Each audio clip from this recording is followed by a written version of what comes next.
Shalom, Ibu Bapak, Saudara-saudaraku yang terkasih di dalam Tuhan Yesus. Bersyukur kita pada hari ini Kamis 27 Januari 2022. Bersama-sama kita boleh mengikuti acara kuliah Alkitab malam atau kalam. Nah, hari ini kita bersyukur boleh dipertemukan Tuhan dengan banyak saudara seiman yang berada di berbagai kota dan di berbagai tempat.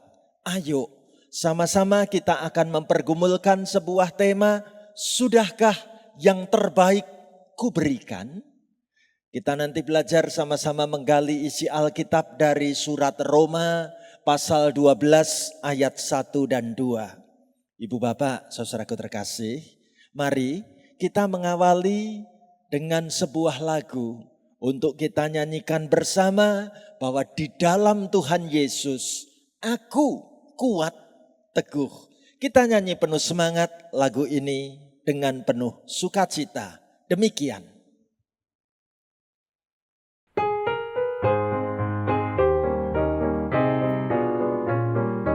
Yesus pelepasku, aku kuat teguh. Dalam Dia bersatu, aku kuat teguh bagaikan pohon dekat telaga. Aku kuat teguh. Aku kuat teguh. Aku kuat teguh bagaikan pohon dekat telaga. Aku kuat teguh dalam Kristus Tuhan. Aku kuat teguh, Dialah perlindungan. Aku kuat teguh bagaikan pohon dekat telaga. Aku kuat teguh. Aku kuat teguh. Aku kuat teguh bagaikan pohon dekat telaga. Aku kuat teguh. Kini ku percaya aku kuat teguh. Dalam Yesus saja aku kuat teguh bagaikan pohon dekat telaga. Aku kuat teguh. Aku kuat teguh. Aku kuat teguh bagaikan pohon dekat telaga. Aku kuat teguh. Amin.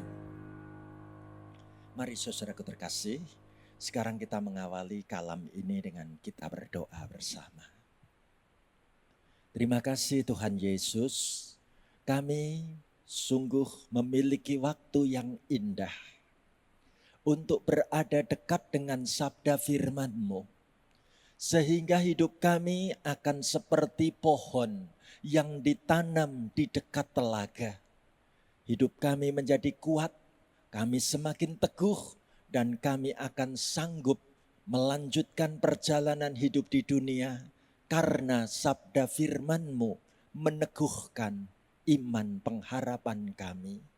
Tuhan Yesus, pakailah hamba-Mu untuk melayankan sabda firman-Mu. Dan berkatilah setiap anak-anak Tuhan yang mengikuti siaran online dari kota kami masing-masing, dari rumah kami masing-masing, untuk kami bertemu dengan sabda-Mu dan kami mendalami kebenaran firman-Mu. Kami rindu firman-Mu sungguh mengubah hidup kami satu persatu. Mari Tuhan, Engkau berbicara kepada kami, Engkau bersabda untuk kami. Kami sekalian siap untuk menyambut kebenaran firman Tuhan. Di dalam nama Tuhan Yesus Kristus, kami berdoa memohon berkat sabda firman-Mu. Haleluya. Amin. Ibu Bapak, saudaraku yang terkasih, pembacaan Alkitab pada saat kalam hari ini dipilihkan dari surat Roma pasal 12 ayat yang pertama dan ayat yang kedua. Saya ajak ibu bapak dari rumah masing-masing, saudara-saudari dari berbagai kota ikut membaca bareng-bareng dengan saya firman Tuhan yang tertulis demikian. Karena itu, saudara-saudara, demi kemurahan Allah, aku menasihatkan kamu supaya kamu mempersembahkan tubuhmu sebagai persembahan yang hidup, yang kudus, dan yang berkenan kepada Allah. Itu adalah ibadahmu yang sejati. Janganlah kamu menjadi serupa dengan dunia ini, tetapi berubahlah oleh pembaharuan budimu, sehingga kamu dapat membedakan manakah kehendak Allah, apa yang baik, yang berkenan kepada Allah, dan yang sempurna. Amin. Ibu bapak saudaraku terkasih, inilah tema kalam saat ini. Sudahkah yang terbaik ku berikan? Nah, ibu bapak saudaraku terkasih, kalau kepada kita ditanya apakah aku sudah memberikan yang terbaik? Untuk bisa memberi, kayaknya kita perlu memiliki dasar yang lebih pasti sebelumnya. Apa itu? Coba kita perhatikan tulisan dalam bahasa Mandarin ini. Apakah ada di antara kita yang bisa membacanya? Tulisan kalimat apa ini? Ya, kalau kita perhatikan, ternyata kalimat ini berbunyi sebagai kata-kata yang luar biasa. Wo aini, aku cinta padamu. Indah sekali kalau kepada kita saat ini sebelum kita belajar memberi yang terbaik, kepada kita ditanya, sungguhkah aku memiliki cinta yang sejati, cinta yang benar, cinta yang sungguh-sungguh kepada Tuhan Yesusku? Ibu bapak, saudaraku terkasih, saya jadi teringat dengan sebuah kisah cerita di sebuah kerajaan. Bagaimana satu kali raja yang begitu dicintai oleh rakyatnya diumumkan bahwa besok adalah hari ulang tahun raja. Maka segenap rakyat penduduk di kerajaan itu mendapatkan pemberitahuan bahwa besok malam akan ada acara perjamuan makan malam di istana raja. Seluruh rakyat diundang untuk ikut dalam acara perjamuan makan malam di istana raja. Sekaligus ada pengumuman bahwa raja ingin minum anggur bersama dengan seluruh rakyat.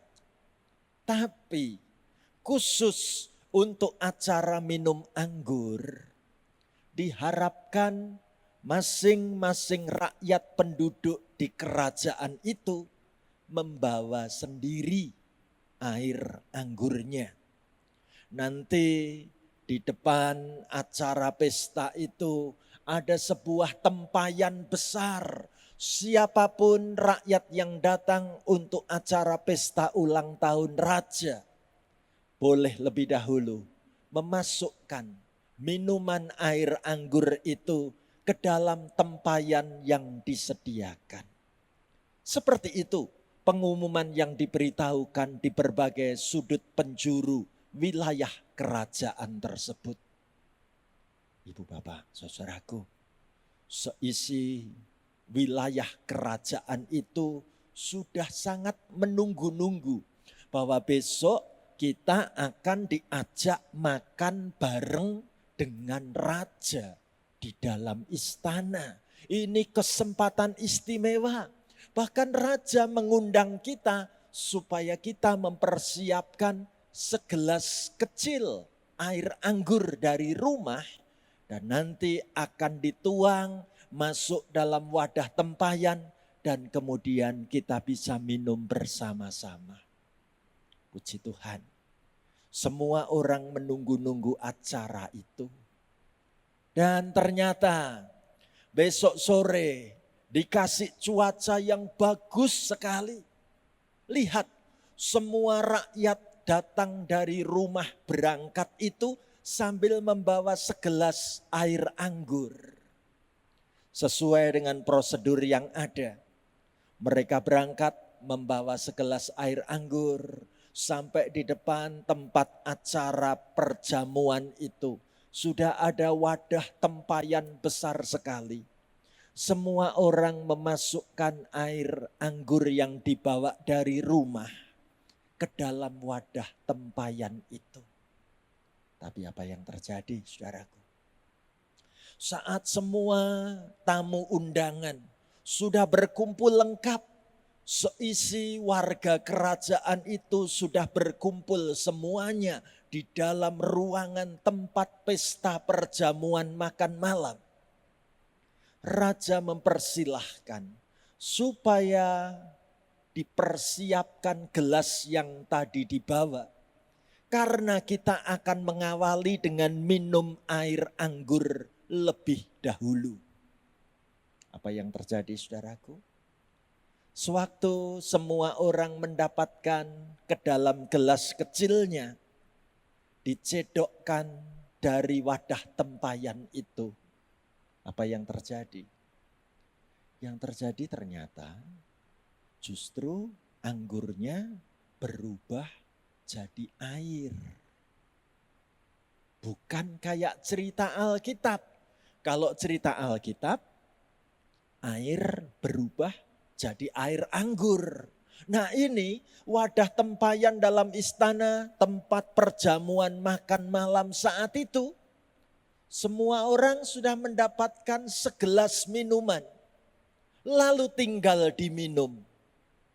Tapi waktu mereka mencicipi, tidak ada rasa air anggur sama sekali. Yang mereka minum adalah air tawar. Gak ada rasanya. Kok bisa? Seluruh petugas yang saat itu ditempatkan untuk mengatur acara perjamuan makan malam ditanya satu persatu, mengapa tempayan ini justru isinya air tawar, tidak ada rasa anggurnya sama sekali. Seluruh tamu undangan menunduk malu. Karena ternyata dari rumah masing-masing, rakyat itu berpikir, kalau aku membawa segelas air tawar, nanti dikumpulkan dalam wadah tempayan di istana, pasti tidak akan ketahuan kalau yang aku bawa itu air tawar. Aku merasa sayang-sayang kalau bawanya air anggur yang mahal. Udahlah, bawa saja air tawar. Itu cara berpikir bagaimana mereka datang ke pesta. Anehnya, semua tamu undangan itu punya cara berpikir yang sama, yaitu membawa segelas air tawar. Karena mereka pikir, apa artinya segelas air tawar ini? Kalau dimasukkan dalam wadah tempayan nanti, pasti akan tertutup dengan air anggur. Gak akan ketahuan. Tapi nyata-nyatanya semua rakyat, semua penduduk di kerajaan itu adalah rakyat yang benar-benar ternyata pelit untuk memberi. Ya, mereka malah memilihnya cukup membawa air tawar saja. Eman-eman, sayang-sayang kalau membawanya air anggur. Ibu bapak, saudara-saudaraku, kisah cerita ini mau menunjukkan kepada saudara dan saya. Ternyata untuk bisa memberi itu tidak mudah. Bisa memberi itu dibutuhkan dasar mengasihi yang luar biasa. Aku saat mengasihi, pasti aku bisa memberi. Ibu bapak, saudaraku terkasih, jangan disangka orang bisa dengan mudah memberi. Itu cuman gambaran secara umum. Saya punya gambar yang menarik. Bagaimana bayangan itu bisa mengecoh tidak sesuai kenyataan. Ya, kita lihat di sana. Di belakang tembok itu ada seorang tukang tenaga bersih-bersih atau tukang cleaning service. Dia baru saja menyelesaikan tugas untuk mengepel lantai ruangan itu. Sekarang petugas cleaning service itu baru duduk. Dia duduk pegang tongkat untuk kain sodok pel. Sambil membawa ember itu ditaruh di lantai. Tapi kena sorot cahaya sinar. Lihat apa yang terjadi. Orang di balik tembok itu menyangka, waduh, ini adalah bayangan seorang perempuan cantik banget. Ya, langsung aku kepingin ketemu, langsung aku jatuh cinta. Padahal itu adalah bayangan dari kain sodok pel. Itu bukan bayangan perempuan yang sebenarnya. Ibu bapak, saudaraku, sekali lagi kita perlu menguji diri. Apakah aku memiliki kasih yang cocok dengan bayangan yang aku tampilkan? Sehingga aku bisa belajar memberi yang terbaik. Memberi yang terbaik itu seperti apa Tuhan? Ayo kita baca firman Tuhan Roma 12 ayat yang pertama. Saya ajak ibu bapak saudara-saudari mengucapkan firman Tuhan bersama-sama saya begini. Karena itu saudara-saudara, demi kemurahan Allah aku menasihatkan kamu supaya kamu mempersembahkan tubuhmu sebagai persembahan yang hidup, yang kudus dan yang berkenan kepada Allah. Itu adalah ibadahmu yang sejati. Ibu bapak, saudaraku terkasih. Firman Tuhan ini mendorong kepada saudara dan saya. Bagaimana di dalam kemurahan kasih setia Allah. Rasul Paulus menasehati kepada gereja Kristen Roma saat itu.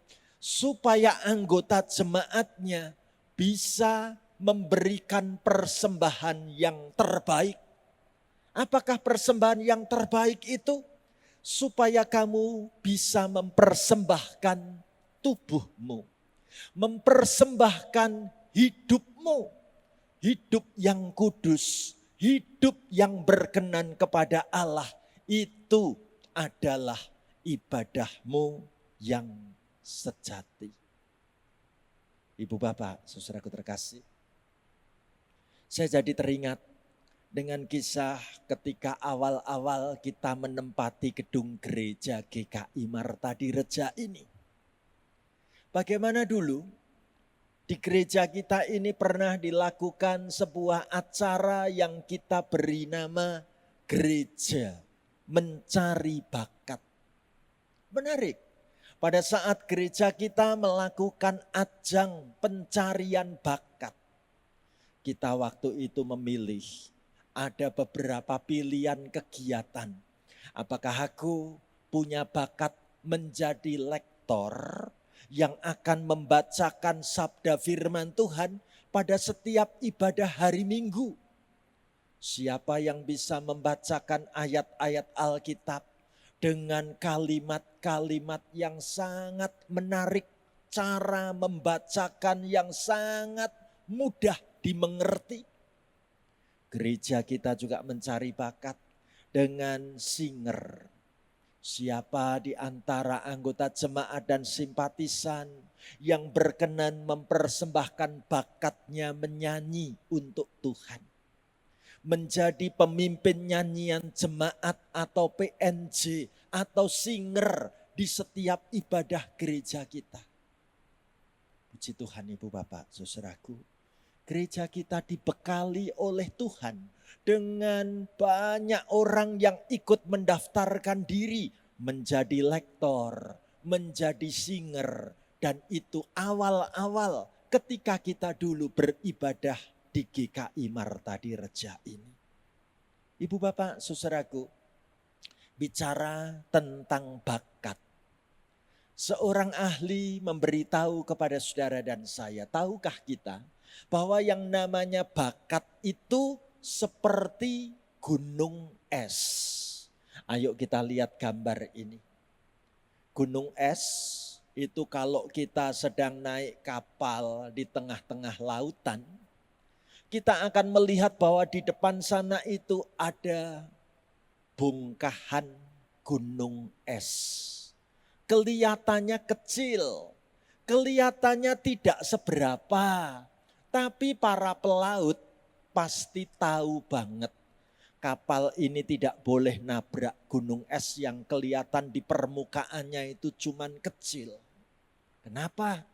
Karena yang namanya gunung es itu yang terlihat memang kelihatan kecil.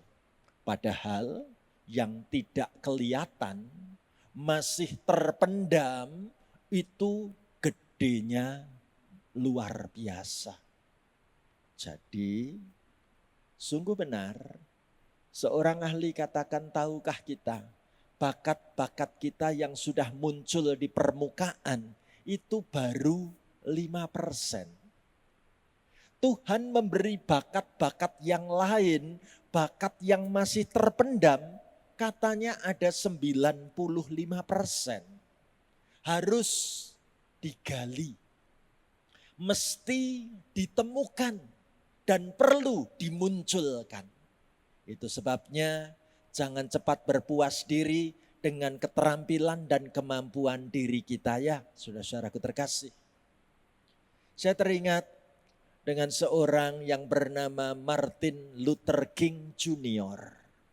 Menulis kata-kata yang bagus banget nih. Jika seseorang ditakdirkan untuk menjadi penyapu jalan, hendaknya ia menyapu jalan seperti Michelangelo melukis. Atau seperti Beethoven menyusun karya musiknya. Atau seperti Shakespeare menciptakan puisi. Ia hendaknya menyapu jalan sedemikian baik dan bersih, sehingga seluruh isi langit dan bumi ini berhenti sejenak untuk mengatakan bahwa seorang penyapu jalan telah menjalankan tugasnya begitu baiknya. Puji Tuhan. Ibu bapak, saudaraku. Ternyata bakat-bakat itu butuh dimunculkan di permukaan. Ketika kita setia melakukan tugas-tugas itu dengan penuh ketekunan. Itu wujud persembahan kita yang terbaik untuk Tuhan. Mungkin ada di antara kita bertanya, Pak Pendeta, mana buktinya? Apakah ada? Saya ingin perkenalkan kepada saudara. Seorang perempuan bernama Jessica Cox. Umurnya 27 tahun. Ia tunjukkan, ini keadaanku waktu aku masih bayi, masih kanak-kanak. Aku termasuk anak yang lahir tanpa punya lengan dua-duanya. Gak punya lengan kanan dan gak punya lengan kiri. Artinya lahir dengan tangan yang buntung. Itulah Jessica Cox. Apakah ia menyerah dengan keadaan? Tidak.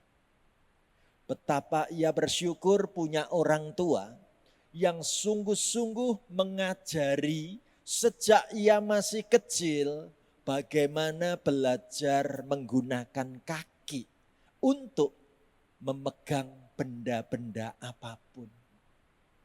Apakah itu berhasil? Luar biasa. Jessica Cox sejak kecil belajar menari. dengan baju tariannya yang sedemikian rupa. Walaupun gak punya tangan, tapi dia bisa menari balet dengan lincahnya. Luar biasa, dicatat dalam sebuah record, Jessica Cox mampu mengetik 25 kata per menit pakai jari-jari kaki. Karena tidak punya jari tangan. Ini kecepatan yang luar biasa, mengetik 25 kata per menit. Zaman ketika kita boleh melihat bagaimana anak Tuhan ini berjuang untuk bisa mengetik.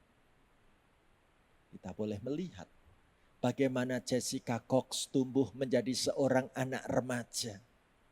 Aku juga perlu make up, aku butuh dandan. Maka dia bisa menggunakan pensil alis untuk menghiasi wajahnya. Ia bisa menggunakan perlengkapan-perlengkapan make up untuk membuat penampilannya cantik dan menarik. Walaupun menghias wajahnya pakai jari-jari kaki.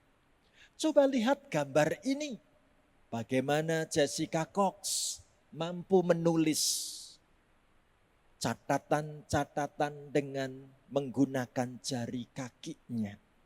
Tulisan kakinya indah, gak kalah dengan tulisan tangan orang yang mampu menulis kata-kata yang menarik. Ibu bapak, saudaraku, Jessica Cox tumbuh menjadi seorang pemudi yang terampil untuk menyetir mobil walaupun gak punya tangan. Dia bisa nyetir mobil pakai dua kakinya dengan kemampuan yang hebat. Bahkan Jessica Cox tercatat lulus sebagai sarjana psikologi dari Universitas Arizona di Amerika. Luar biasa. Bahkan Jessica Cox ternyata juga tercatat prestasinya di bidang olahraga. Walaupun ia tidak punya tangan, namun ia dinobatkan sebagai orang pertama tanpa lengan yang mampu meraih sabuk hitam dari grup asosiasi Taekwondo Amerika. Ini luar biasa. Ibu bapak, saudaraku terkasih, lebih dari itu. Jessica Cox ternyata juga punya surat izin mengemudi untuk membawa pesawat terbang kecil. Luar biasa, ia mampu menjadi seorang pilot pesawat terbang kecil. Dan ia mampu membawa pesawat itu sendirian di angkasa sana. Luar biasa. Jadi bakat itu butuh dimunculkan. Bakat itu butuh terus dikembang tumbuhkan sebagai persembahan yang kudus, persembahan yang hidup untuk Tuhanku. Coba kita cek sampai dengan tahun 2022 ini. Adakah bakat-bakatku yang sudah aku berikan di dalam gerejaku? Aku persembahkan untuk Tuhan lebih dan lebih lagi. Mengapa ini perlu? Ayo kita dengar nasihat firman Tuhan dalam Roma 12 ayat yang kedua. Saya ajak ibu bapak saudara-saudari membaca firman Tuhan bareng-bareng dengan saya begini. Janganlah kamu menjadi serupa dengan dunia ini, tetapi berubahlah oleh pembaharuan budimu, sehingga kamu dapat membedakan manakah kehendak Allah, apa yang baik, yang berkenan kepada Allah, dan yang sempurna. Ibu bapak, saudaraku yang terkasih, firman Tuhan ini sungguh-sungguh mau mengajari kepada saudara dan saya agar kita tidak ikut-ikutan serupa dengan dunia ini. Agar kita berani untuk berubah. Agar kita bisa membedakan mana yang Allah kehendaki aku lakukan dalam hidupku. Apa yang baik, apa yang berkenan kepada Allah, apa yang sempurna. Ibu bapak saudaraku terkasih, dunia sekeliling kita menunjukkan selama ini bagaimana orang itu seringkali hanya sebatas pada wacana, pada cita-cita, pada kata-kata saja, tetapi belum dapat dibuktikan. Mana buktinya? Kita lihat, ini namanya kalau punya cita-cita belum kesampaian. Ya, cita-citanya dulu jadi pembalap.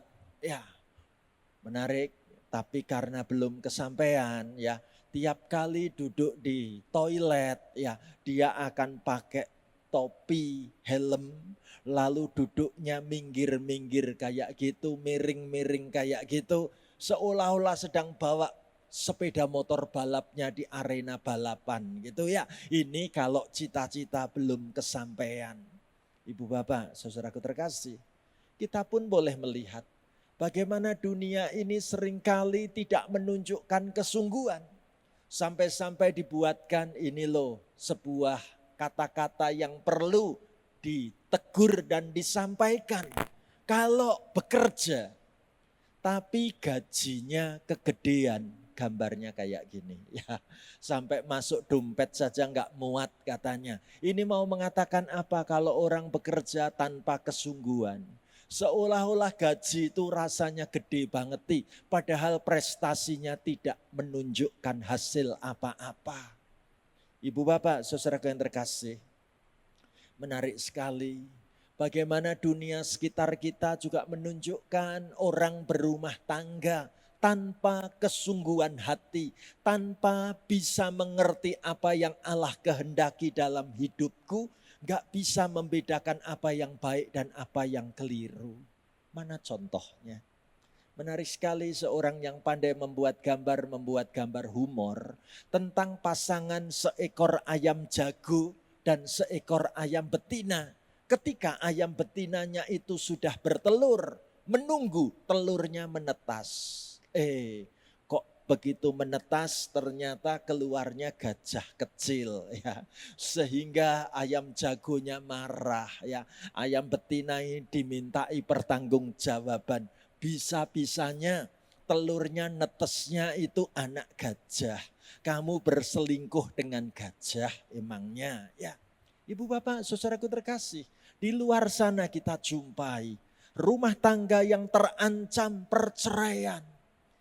Rumah tangga yang tiap-tiap hari banyak ribut, banyak konflik, sering terjadi dalam hidup suami istri. Ibu bapak saudaraku yang terkasih, firman Tuhan katakan, engkau berbeda dengan dunia ini. Berubahlah oleh pembaruan budimu, bahwa sesungguhnya kita ini berbeda. Ada Tuhan yang hadir dalam keluarga kita. Jadi betapa penting kita membuka hati untuk keluarga. Aku punya perhatian khusus untuk keluargaku.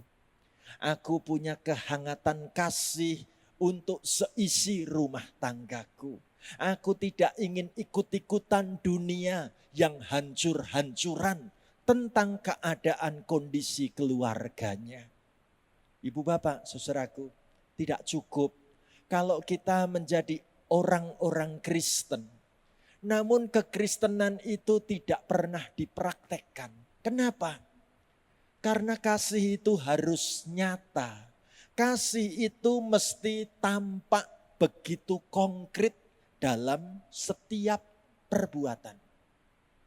Saya ingin menutup kalam ini dengan sebuah kisah berita, sebuah cerita yang menarik yang terjadi di tahun 2007. Kisahnya seperti apa? Dikisahkan menurut koran Xia Wenpao tahun 2007, ada seorang janda miskin namanya Xiaolan. Ibu Xiaolan ini punya seorang anak perempuan kecil, seorang putri. Umurnya baru 7 tahun, namanya Li Mei. Apa yang dikisahkan? Bagaimana kemiskinan itu memaksa untuk mereka membuat kue-kue, berjualan kue, lalu menjajakannya di pasar untuk biaya hidup berdua. Itu yang dilakukan oleh Ibu Xiaolan dan Li Mei, putrinya yang baru berumur 7 tahun. Apa yang dikisahkan menurut cerita koran ini? Suatu ketika di musim dingin, pada saat selesai membuat kue, Xiaolan melihat keranjang yang dipakai untuk menjajakan kuenya itu sudah kelihatan rusak parah. Ya. Maka sebagai ibu dia berpesan kepada putrinya Li Mei, "Anakku, kamu nunggu di rumah ya. Mama akan beli keranjang kue yang baru supaya bisa dipakai untuk jualan.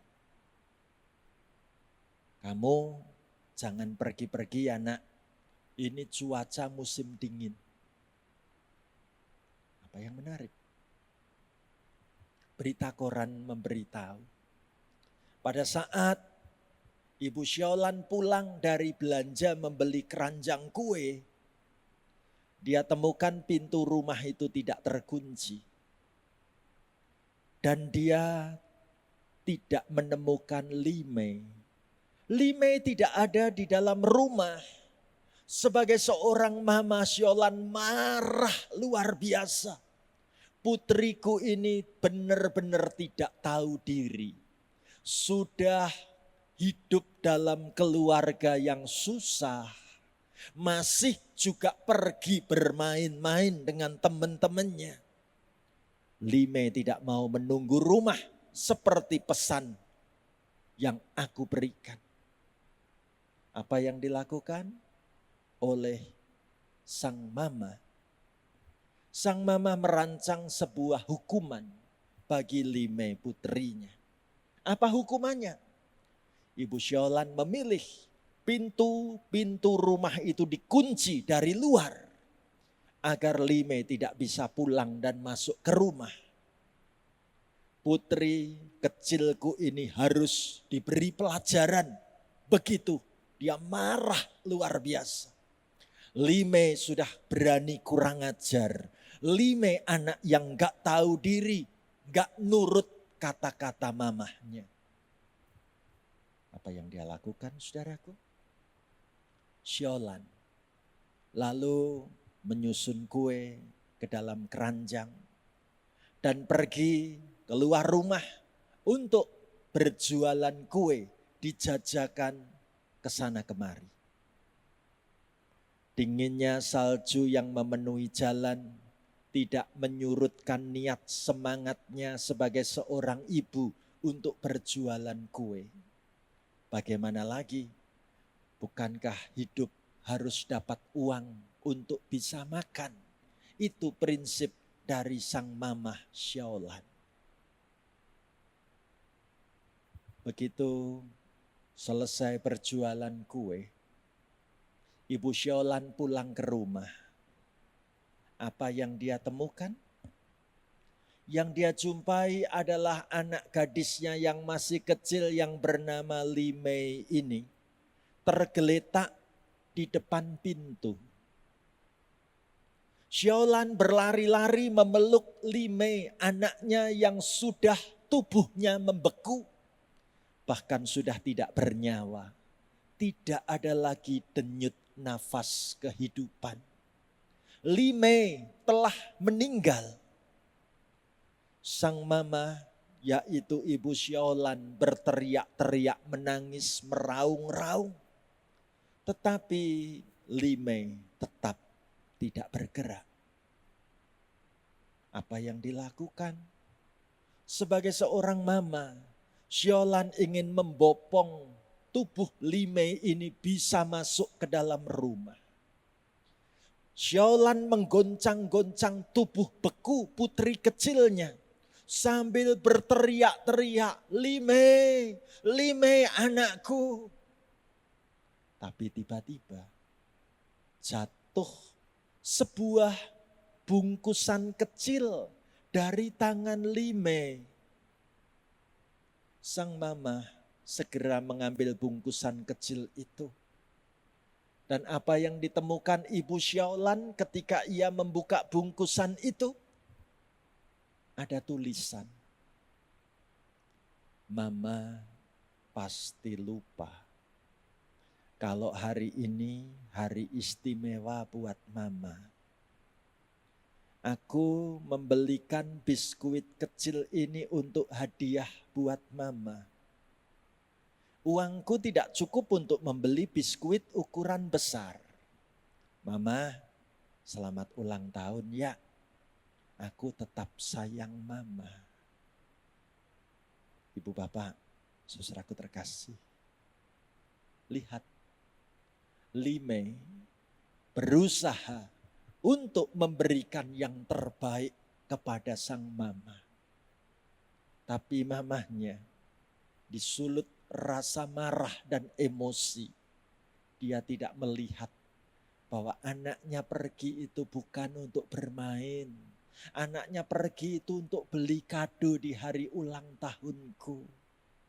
Aku ini mama yang sungguh-sungguh bodoh. Aku ini mama yang tidak mengenal kehendak Tuhan yang baik. Ibu bapak, saudaraku terkasih. Di balik kisah cerita ini saudara dan saya sedang diajak merenungkan.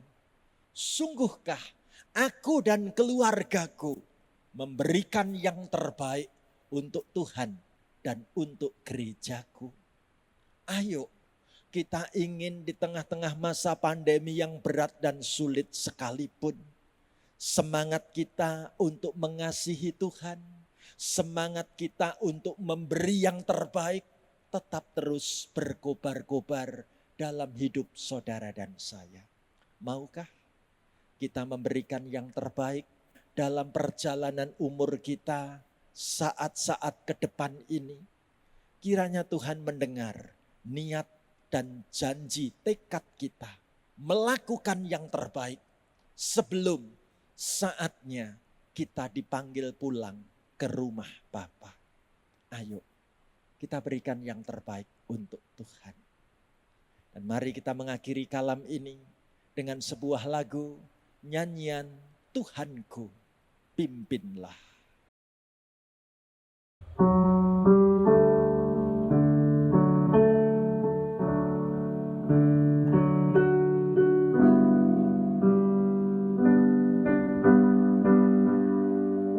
Taruh tanganmu di dadamu.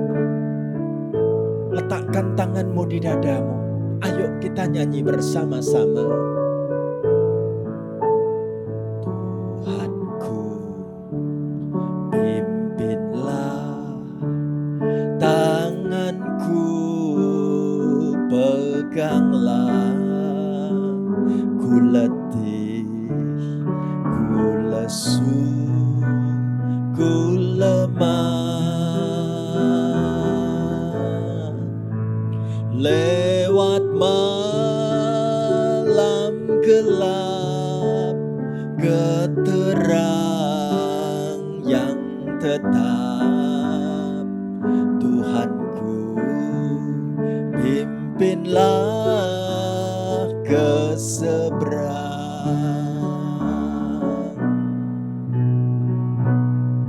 Mari saudaraku, kita nyanyikan lagu ini bait yang kedua.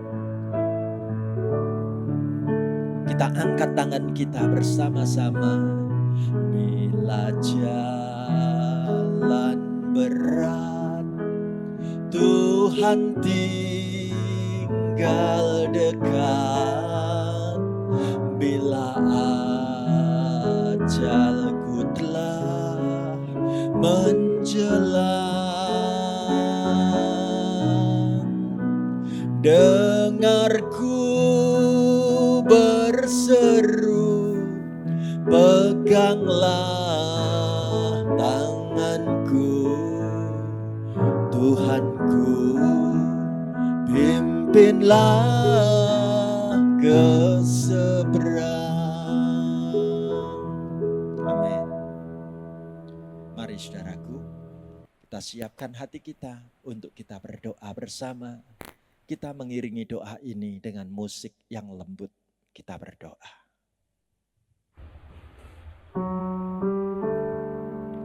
Tuhan Yesus yang baik, terima kasih.